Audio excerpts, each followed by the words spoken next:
Yamaha NMAX 155 TechMax 2025 version. Napakabangis po ng kanyang bagong body and design. At mayroon po itong dual projector lights para po sa kanyang high beam and low beam. At napakabangis po nito pong kanyang split na daytime running light na parang nagsisilbi nitong mga mata. At included na rin po dito yung kanyang turn signals dito po sa kanyang headlight assembly. At mayroon naman po itong black color na visor. Gumagamit po ito ng traditional telescopic fork na black color dito sa harapan, habang naka-dual sub-tank shock absorber naman po dito sa likuran. Naka-dual digital meter panel display at naka-smart keyless system ang ignition. Included na rin po dito yung kanyang fuel at set opener. Naka-single rotor disc brake with single pot caliper dito sa harapan with ABS, habang naka-single disc brake with single pot caliper dito sa likuran with ABS. At mayroon naman po itong 7.1 na fuel tank capacity at mayroon naman po itong fuel consumption na 45 km per liter. At ito pong Yamaha TechMax version ay naka YECBT na po ito pong kanyang engine design.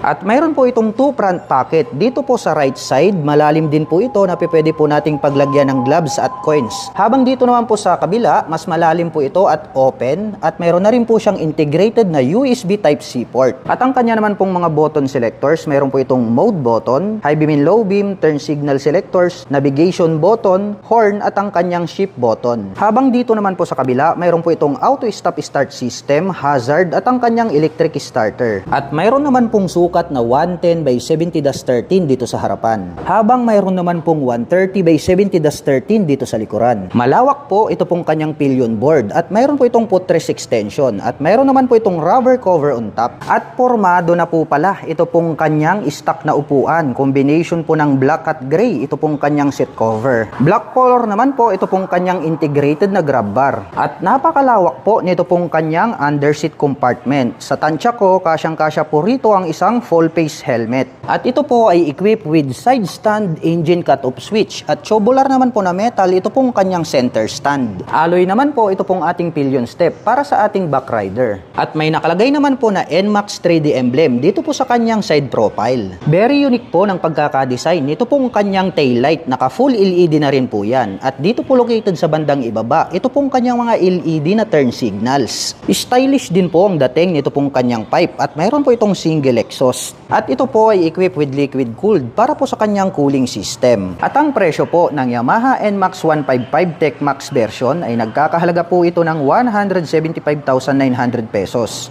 At kung gusto mo naman pong kumuha ng hulugan ay kailangan mo pong mag-down payment ng 61,800 pesos. At mayroon naman po itong 6,370 pesos sa loob po yan ng 3